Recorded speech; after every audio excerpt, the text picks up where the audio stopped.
the biggest double life you've ever personally seen revealed? Story 1. Our family cat was outside one night and I see my cat walking directly towards my neighbor's house and then I see their front door open, walks directly inside like she'd done it a million times. She was outside quite a bit so we assumed she was outside doing cat stuff. Nope, little kitty was just at home too. Story 2. We had a guy in high school who faked a deep voice for the 7 years we've known him, and senior year he revealed that it wasn't his real voice. Edit. Typically kids in high school also went to middle school with the same people. Story 3. A well-respected family of 2 teachers with 2 cute kids. The husband at the high school and the wife at the elementary school in the fairly high-income town they lived in. Turns out the wife was dealing drugs without husband knowing. Got busted at school. Cops showed up to elementary and high school, lost her job and they got divorced. She moved away.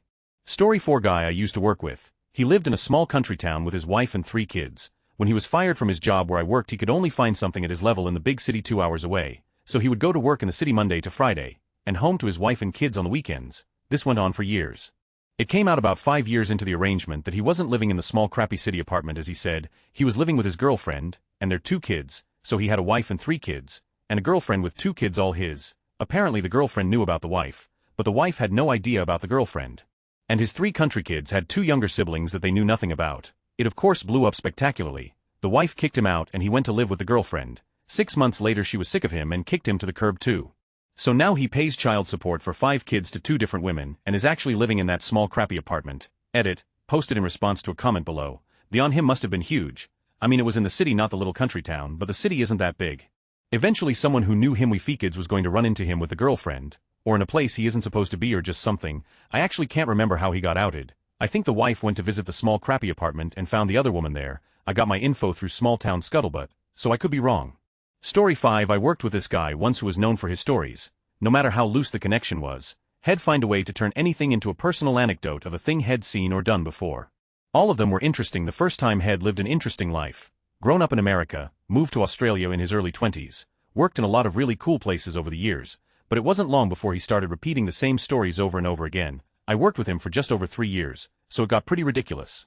We knew how he'd met his wife, all the obscure things he owned, his pets, his kids. We knew every detail of his life. It became a bit of an in-joke within the office about how the guy never shut up. Then one day he didn't come in. He'd died of a heart attack. The whole office was at a loss, especially our little department which had about 8 people in it, including him. When it came to his funeral, our little group took the afternoon off and attended, and that's how we found out none of his stories were true. He'd grown up locally, his family wasn't at all who we thought they were, none of his old jobs had happened, everything we'd known about him had just been made up. The most interesting thing for me was that at one point, our boss needed someone to head to China to double-check something in person at one of our company's factories. When the usual choices couldn't do it, he was picked. It seemed like a no-brainer, since he was regularly going to and from America to visit family and had traveled a lot on his other jobs. We now think that may have been his first time overseas. Story 6. Not really revealed because it was always in the open, but my parents' friend has the weirdest double life situation I've ever seen. Paul was married to Clarissa for 12 years, and they had a son together. However, Paul and Clarissa break up, and Paul moves out. Shortly after, Paul starts dating Jenny. Shortly after Jenny gets pregnant, Paul realizes he misses Clarissa, and somehow talks Jenny and Clarissa into sharing him. Then, a few years later, Paul adds Renee to the mix. I should throw in these are decent-looking women with jobs, and Paul himself is no rich Adonis either. So, Paul has a wife and 2 girlfriends. They each have their own house on the same street, and their own individual family lives. Paul spends the night with a different one each night, and they trade holidays. The women aren't romantically involved and they barely interact, so it's not like a poly relationship or even a sister-wife deal. How he pulled this off and how they make it work is beyond me, but it's been years now. Edit, I didn't think this was poly because the women aren't with each other, but apparently it can be poly by just them being with him. Story 7. I served in the Navy from 1985 to 2005. While in my first squadron, from 1985 to 1989, we were away from home often, either on short detachments of 2 to 5 weeks or 6-month deployments. During one period when we were at home for a while, I was on watch in the duty office after hours. Me and another guy just had to man the office, answer the phone, and monitor the guys on watch down in the hangar bay. Shortly after our watch started we got a phone call from a wife of someone in our squadron. She was asking us when the squadron would be back from detachment. I asked the other guy if he knew about anybody out on det, and he just looked at me funny. I told her we didn't currently have anyone on det, we've all been back home for a couple months. She insisted her husband had been out on det for 3 weeks and needed to know when he was coming home. I assured her nobody was on det, and told her I had seen her husband earlier that day at work. She just hung up after that. Turns out, the guy was telling his wife he was out on det and shacking up with his girlfriend for a few weeks. She called the commanding officer to find out when her husband had been part of a detachment and found out he'd done it many times over the previous couple years. Infidelity is officially against the Uniform Code of Military Justice. It didn't turn out well for him. Edit screwed up the dates. Edit 2 has pointed out it's adultery, not infidelity, that against the UCMJ, and there does, in fact, have to be evidence or a confession of actual intercourse. In this case, the guy admitted to everything. He went to captain's mast. I don't remember exactly what his punishment was, though. I don't think he got kicked out, probably a reduction in pay grade, restriction for several months, and 12 pay for several months, and a divorce, I'm sure. Additionally, I had no idea what he was doing at the time his wife called. I thought maybe she was pranking me or something. I probably still wouldn't have covered for him, as some have suggested. He didn't deserve that, anyway, and anybody saying I should have helped him get away with that. Story 8. I worked at Victoria's Secret for quite a few years. I saw a lot of shady, but the worst was an encounter over holiday season. Guy comes up with some sexy lingerie and some nice flannel pajamas.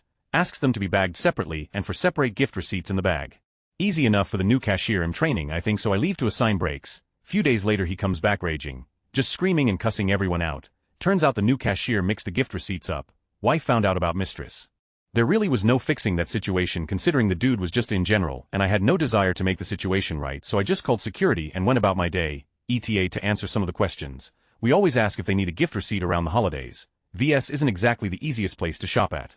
Most men walking in there are in panic mode and want to get the out quickly, so I wouldn't be surprised if he didn't even hear about receipts being in the gift-wrapped bags or bother checking himself.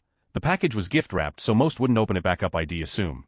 Yes, he did come in screaming that we broke up his marriage. This place should have better standards for anonymity, and he wanted to speak to the manager because someone deserved to be fired. Along with how incompetent we must be, one can only put two and two together after hearing all that.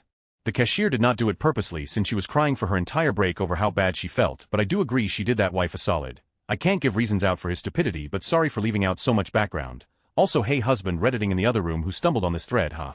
Story 9. So when I first left home in my late teens, I shared a big house, I think 6 bedrooms, with a close friend, his brother, and some other randoms. Think frat house except no college university. Splitting the expenses worked out pretty well. So one of the guys worked at a port in customs or something. He had a uniform and ID, etc. Left for work at the same time every morning and hung out with us after work. He was always down for attending social events with us, and most of us liked him. Fast forward about a year, and he starts telling us about how he can get us discounted TVs and other merchandise from the port. Unclaimed seized property that apparently no one sweats about if just a few items go astray. Everyone gave it a pass as it seemed sketchy. Then one day we come home to one of our housemates in shock and bawling like a baby. Turns out not only did he give the guy his life savings, he also gave him money borrowed from his dad. The customs guy had said he could get him a new car cheap. The long con.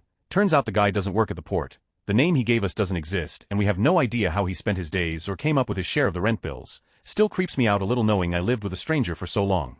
Story 10. Earlier this year, I learned my dad has been addicted to heroin and stolen many expensive things from various members of my family. I knew that people had been getting things stolen from them, but never even began to think it was my dad. He did get help and is now 5 months clean, but still working and building up my family's trust again. Story 11. Fellow grad student has 2 young kids, one that is struggling to walk and communicate and is in the process of being diagnosed. She is pulling 10 to 16-hour days between interning and classes plus being a mom and wife. She gets a call from a friend that expresses how excited she is to see her at the husband's work party. What? She didn't RSVP, and her husband said he would pop over for less than an hour then come home to be with her for a quiet dinner. Turns out he was bringing a date that wasn't her. They had been seeing each other for about 6 months and even had taken a trip together under the pretense of a business trip. Anytime he had been late or gone, we assume he was with her. Friend did her a solid and took a couple pics for the divorce lawyer. Story 12. My grandmother passed away a couple years ago. While going through her house, my family found a box with my grandfather's name on it in his handwriting. My grandfather died before I was born. It was taped closed and the dust on it suggested it hadn't ever been opened. Inside, my family found newspaper clippings and other documents. Turns out that in the early 1900s, my grandfather took a road trip with friends to see the ocean. During their time at the beach, their car was stolen. They decided to stay a while. Being in their late teens and out of school, they decided to earn some money and have a good time. My grandfather met a Mexican girl and married her within the course of a month. There was an article on the vehicle theft, as well as another on the marriage and a marriage certificate. We could never find information on what happened next. We don't even rightly know if they married for love to get her citizenship, if they had kids, or even if he was legally divorced when he married my grandmother in the 1930s. We don't think my grandmother knew. We did find out his first wife returned to Mexico. She did have children who say they don't think their mom had kids before she remarried. We sent them copies of the documents we found, and they were as flabbergasted as we were. Story 13. My boyfriend's sister's friend was married to this guy and had started a family with him. They just had their second child. Actually, the first was probably 7 to 8 years old. Every year he went on a hunting trip to Missouri for about a week. Turns out he wasn't hunting. Turns out he had another family there. 2 kids, almost exactly the same ages as the other 2. The friend divorced him immediately when she found it. Edit words. Story 14. A work colleague was exposed as an illegal immigrant using a false identity. He absconded back to his home country of Iraq and on arrival was arrested and hanged for war crimes. We only found this out when his wife threatened to sue the company for exposing him. Story 15. I knew a girl from United Arab Emirates that came to Canada for uni. Her parents were super ballas, like $5 million house back in UAE, and she lived in a really nice appointment right downtown Toronto. She had a huge allowance and a CC for whatever she wanted online. Her mother wore a burqa and her family was super religious and straight edge. The double life. She was a hardcore raver party girl who was almost never sober and was in an open relationship with a MTF trans girl. Her appointment was a disaster. Ketamine-covered mirrors all over the place and suspicious drug baggies in every conceivable crevasse. Take out food boxes, clothes and everywhere. You could hardly see the floor. She was a royal mess any country you are from. If her parents knew 110,000th of what was going on she would be in deep. I remember seeing her a couple of times before her parents came for a visit. Incredibly distraught, rocking back and forth with K all over her face repeating "Gotta call Mary maid. Gotta call Mary" made a service that specialized in cleaning up party houses. The day before her parents arrived you could eat off of any surface in the house. All the clothes were ninja folded. Her crazy raver stuff was at her GFS. Her fridge had reasonable food in it, and she was sober, bright-eyed, and bushy-tailed. Edit. Oops, misread the title. She was not caught. Story 16. Not exactly a double life, but my cousin was a secret for 4 years. When my uncle was 21 he and his girlfriend had a baby without telling anyone in our large very nosy family. No one suspected a thing and they went on dating. When I was 8 and their daughter was 4, her adoptive parents were killed in a fire and left in their will that they wanted her to go back to her bio parents. My uncle and his girlfriend sincerely regretted giving their daughter up and so they were thrilled. Everyone just went with the fact that they were essentially keeping a secret child for 4 years and were pretty much okay with it. My cousin is 14 now and she has 2 full siblings and my aunt and uncle are great parents. Every now and again someone brings up the situation but it's pretty much just laughed off. I do find it a little odd though. Edit. This is what I understand of the story. I don't know any more than what my mum told me and the few things my cousin has said, so I don't know how the adoption worked really. Also, when I said they laugh about it, they don't laugh about the tragedy of my cousin losing her adoptive parents. They laugh about how none of them though to question why my uncle was acting so odd. You know, over losing a child and all. Currently, my cousin doesn't seem to be screwed up over the situation. But it'll be something she has to deal with when she's a bit older. Story 17. So my brother was married to the same gal 21 years, around year 19. It was apparent my SIL wasn't happy and was planning to move on, until my brother came down with cancer. She wouldn't leave him while undergoing chemotherapy and surgeries, but a leave was inevitable. So my brother is home one day and my SIL is at the gym. The SWAT team breaks down the door, throws my brother on the ground, handcuffed him and held him at gunpoint. They were looking for my SIL to arrest her for child rape, endangering children etc. SWAT ended up arresting her at the gym while my brother was being held at the house. Skip some details and it came out my SIL was having several affairs and is now serving 25 years in state prison as she confessed to the child rape and endangering. We also found out she was having with a family dog by pictures found on her personal computer. She was the daughter-in-law my mother had always wished for and no one knew she was living this double life for the last 2 years before she went to prison. Edited. Added my SIL for clarity on relationship. Update obviously. RIP my inbox. I wanted to also say thank you to the unbelievable number of you Reddits who sent me PMs with concern advice regarding my nieces, because you've been abused yourself. You are the true heroes to feel the compassion and compulsion to write me and to share your stories. With so many comments on the thread, I'll work on answering those comments which haven't been adequately answered somewhere already within the existing thread. Story 18. On my grandmother's 85th birthday, a party was organized. My whole family was there. This is all happening in northern Mexico, so the invitation rules were pretty loose. I was about 17 at the time. So were most of my cousins. One of them, Gerardo, didn't have a girlfriend at the time so he came with a friend, Oscar. They had been hanging around for about 4 years, but this was the first time Oscar was going to meet the family. When they arrived an older cousin was going around the parking lot collecting money from every cousin so we could buy some booze. Gerardo said he would ask his father for some money. Oscar accompanied him. When they entered the hall where the main party was taking place, Oscar ran back out. He said he had seen his father who he had only seen twice before. Gerardo curiously asked who he was. They both entered and Oscar pointed to the man. Turns out my uncle was also Oscar's father. Oscar got to meet all of the family. We all got to meet the cousin we didn't knew we had. Edit. Hi everyone. Regarding Steve, I started out with fake names, using Steve for Oscar, but then figured there must be at least 100,000 Oscars on Mexico, so I changed most of them back. So Steve is Oscar. Sorry it wasn't someone more interesting. You can imagine it was Oscar's boyfriend if the edit doesn't please you. Story 19. There was one dad in our mother's group that lost his high-flying big city financial job due to a market crash. To pay the bills, and because there were no jobs in finance at the time, he took the first job he could get, in a chicken abattoir. Bit of a change from a desk job to slaughtering chickens, but when you have a newborn baby and bills to pay you step up. I know that sounds crazy. It's a group of new mums that meet weekly to swap war stories about newborns, and occasionally there would be a barbecue or something that the dads would come to as well. Every time I ran into him I was always impressed with how much he was up to speed on current events and world news. We would talk about the latest political, financial and scientific news. There was not much discussion about chicken butchering. Turns out he was fired on his first day. Every day after that, for months, he would leave home in the morning, go to the pub, read newspapers all day, and then go home in the evening. She eventually found out, they are divorced now. Story 20. A guy I knew was a tattooist, so worked late hours at night. He had a family with 4 kids in one neighborhood that was about an hour away from his shop. Then he had another girlfriend with a kid about 20 minutes away. The two didn't know about each other. He lived out of both of his girlfriend's houses, and when he wasn't at one of the houses, the girlfriend would think he was at his parents' due to working late. Anyway, it all unfolded on him when he got arrested and ended up in prison, and both girlfriend, all the kids and another side girlfriend that he was seeing all rocked up to visit him one the same day. Edit. I believe in karma. This guy definitely deserved what was coming to him. I feel sorry for his partners. He treated them poorly, but unfortunately some people are drawn to that type of person. Edit. Tattooist is just slang for tattoo artist where I am from. Story 21. A friend of mine lives in San Diego, and was recently telling me the story of her grandfather who has an entire family in Mexico that he kept hidden for decades. In talking, he has kids that have kids, and one of his secret granddaughters has another kid. Dude is a great-grandfather and nobody knew. Her grandfather is nearly 90, so it's unbelievable how much a quiet old man can keep from people. Story 22. My cousin. He played it super cool around me and the rest of the family. I even admired him for it. However, he was a huge meth head, and became increasingly paranoid and combative. He started with the wrong people and ended up getting gunned down in a drive-by. I was a pallbearer at his funeral. Story 23. There was this kid at our church who started attending the youth group when he was about 15. Everyone loved him, but he was always a little standoffish. Fast forward 3 years to graduation time. Everyone kept asking him what he planned to do after high school and if he was looking forward to it, but he always changed the subject. Finally, he revealed to one of the adults that he wasn't graduating because he hasn't been to school since he was 8 years old. His dad removed him from school and never let him return. A whole bunch of went down after that, but the church members helped him do a fast-track HS degree in 3 years and have now paid for him to attend a 4-year university.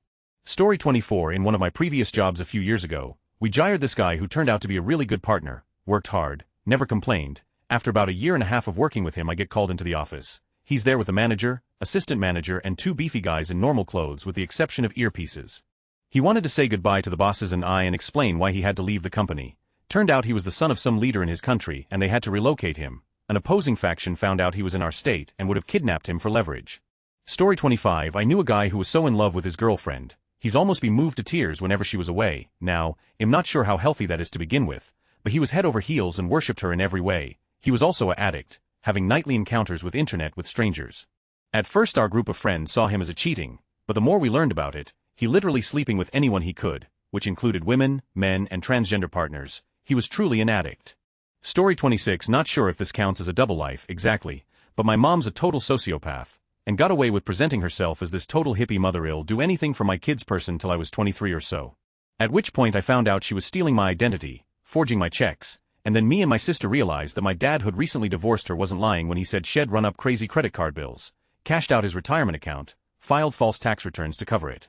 And oh yeah, the 19-year-old boys that she'd let stay in our house because they had falling outs with their parents were really drug dealers, and also she was banging them, so, not exactly double lives, more like an insane amount of lying and manipulation. She did a lot more crazy, but it would take way too many words to explain.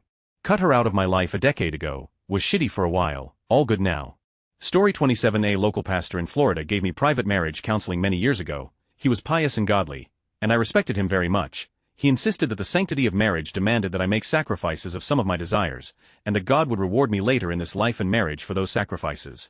About a month after the counseling concluded, he was forced to resign from his church. Turns out he got caught his assistant pastor's wife. Story 28. We had a brother-in-law we all liked a lot. The guy had a huge personality, was fun to be around, held a great job, and had a beautiful wife and young daughter. One day the FBI came and arrested him for child. Nobody saw it coming. He ended up doing some serious prison time and basically lost everything. Story 29. My grandfather was in a romantic relationship with another man across the country for a few decades. My entire family knew about it, so it was no big deal, or so we thought. Just last October, my grandfather died. We went to call his partner, and he was very surprised to learn that my grandfather had children. It's amazing how he hid an entire family for decades. Story 30. Probably my mum. She's a practicing Luciferian Satanist, but my upbringing seemed very normal and mostly absent of strict religious practice. We celebrated Christmas and Easter. We owned a Bible and a Quran, and a couple of other religious texts. I did scripture class at school, and I was even in a nativity play when I was 5. She was really nice to my friends, had a good job, and volunteered for an animal charity and at a DV center. The DV center was run by a Baptist church and she was well liked by the community. But behind the scenes, yeah, she was and still is really big into Satanism. Edit: I think I was pretty clear at the beginning of this comment. My mum is Luciferian. Luciferian Satanism is not like Levi Satanism at all. Levi Satanism is the one where the rules are pretty light and its roots are more closely tied to Ayn Rand's philosophies than any Christian mythology. Luciferian Satanism is more like occultism or Wicca. Edit 2. Okay, so some people are still confused. These Wikipedia pages may help. Luciferianism, the left-hand path. Anton Lavey. Edit 3. This was not an invitation to bash Christianity or Christians. Can people please stop doing that? I am Christian myself and I am able to view Luciferianism from an objective and respectful standpoint. If you can't do that to Christianity when presented with its counter-religion, that says way more about you than horrible Christians. I would also really appreciate it if people cease the "your mum's not this, she's that" type of comments. She identifies herself as left-hand path Luciferian. She decides what that means to her, not you. Sorry, I didn't want to be negative, but some of these haughty holier-than-thou comments are getting on my nerves. Story 31. My aunt didn't come out as a lesbian until she was in her mid-40s. Coming from a pretty traditional Mexican family, she was scared that nobody would accept her for who she was, so she hid and lived this double life for the longest time. When she finally came out, it caught everyone by surprise, but everyone was extremely supportive of her. Story 32. Well, my mom had power of attorney over some clients' properties. We had to have them appraised for some legal procedures. I went with the appraiser to the apartment, and the guy who had rented it for years, always paying on time, received us. He is a nice guy, very professional. I only knew him because his checks always arrived on time.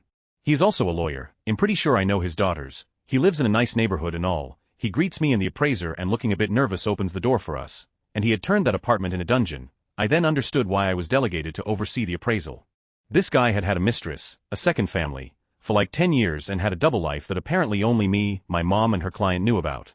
He even had a daughter with his mistress that had a lovely Disney princess bedroom for her, next to the mirrors on the ceiling, special furniture, whips and scented candles. Love nest that the lawyer shared with her mother. I handled it very professionally. I was 21 at the time. It was hilarious, the things you see in the job. Edit: my most upvoted comment involves a dungeon. I've come a long way. Story 33. My best friend was a law secretary. Engaged, I was to be a bridesmaid and planning a baby. She was also moonlighting as a worker, having frequent unprotected group. When I prepared some literature about compulsive behavior and found a therapist for her, she cut me out of her wedding and life. Story 34. My ex-wife got fired from 2 jobs in 9 months' time. She finally got a job at Hank's Furniture. After a couple of months, she told me that she had to go for 3 days a week to work at one of their locations about 2 hours away. That became 5 days a week quickly. She told me in this role she didn't get paid until after delivery of the furniture, so it takes some time. She started staying the night there with her boss, a woman. I felt like it was fishy, so I looked up the woman, and she is a real person and is the store manager at this location. So I moved on from that thought. The money was not coming. I had 2 kids and a full-time job. I had to constantly borrow money from in-laws and my parents to make ends meet, and my ex-wife was never around. Made it very hard at the time. I stupidly, a long time before, had put her in charge of most of our finances, so I did not see her max out our credit card. Finally though, when I saw she hadn't been paid after a month of this, I told her she had to quit and come home and find a job here. She was extremely upset with me. She told me she knew she was getting paid tomorrow. Sure enough, $3,600 went into the account the next day. After a few more weeks, I again told her to come home. This time she unhappily obliged. While at home, I want to add that she took my daughter up to that store one Saturday to collect something shed left behind. She took a picture of her and my then 5-year-old at the Hank store there. She went back one more time to collect a paycheck in person and say bye to her old boss. She deposited $2,450 or so. Then randomly, I checked out recent bank expenses and saw a very expensive lunch at a Hula Hans, over $50. I decided I was ticked about this, so I called up to the store there and asked for the woman manager she had been staying with and working for. I got her on the phone, and I said this: "Hi, this is Name, the husband of Name. Did you have lunch with her on Monday?" The response: "Who? Name? She worked for you and stayed with you for the last few months." I don't know that person and she never worked for me or stayed with me. A huge pit in my stomach developed. I was distraught and furious. I had to know for sure. I went to the Hanks in my town. She had been fired a couple months ago, and they did not transfer her to the other location. At this point I was in a panic. I went and got a lawyer, and settled on divorce. I discovered then the credit card that was maxed out. I then looked closely into my finances, because I was an idiot and did not sooner. The 2 large paychecks were traced back to one of those same-day loan places. You know, extremely high-interest type deals. I served her, and she trashed my house in a fit of rage. She had been going to stay with her ex-boyfriend from high school, for presumably and drugs. She went to extreme lengths to draw out the time she could spend on those bad habits, and made me feel like a complete fool. The good news: she didn't show up for the hearing. I got full custody. After a year of visitation set up at my discretion, she took me to court to get more scheduled visitation. However, she had not even been consistent about showing up to what I gave her. She didn't show up to that court date either. Cost me $1,000. Finally, I got remarried to the love of my life. After a year, we tried to let her adopt my older 2. I had documentation that was 58 slides long of evidence showing she didn't pay child support and never really showed up for visitation. We won, and the judge said all the mean things I've always wanted to say to her in that courtroom. Closure is nice, and my kids aren't suffering from a deadbeat mom never showing up anymore.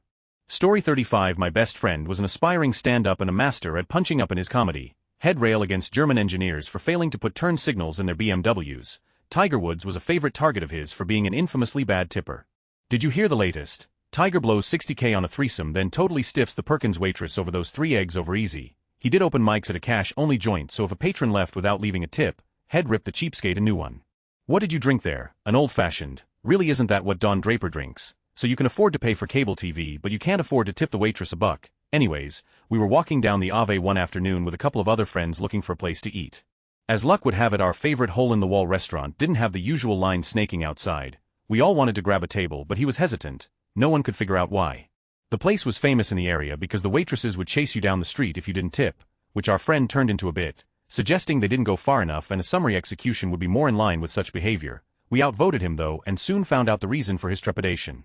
The waitress gave him the stink eye and asked you tip this time. We started busting his and the waitress joined in. He say our food too salty on Yelp. I saw him put on salt with my own eyes. Then he say it burnt. He send it back first time as undercooked. We eventually found his Yelp profile, then started scanning through his other reviews. It was a vile morass of poverty and body shaming. He justified not tipping a waitress because she was fat and would just blow the money on a king-sized box of Raisinets. The final straw for us came when he railed against a local diner. I asked for a saucer for my teacup and the thought I was talking about UFOs. That may not sound like a big deal, but it was the height of hypocrisy since one his best bits was a riff on those which word best matches questions critics use to illustrate standardized test bias. Poor people don't have saucers to put under their cups. How are they supposed to answer that one? TLDR friend portrayed himself as a champion of the poor, then secretly trashed them on Yelp.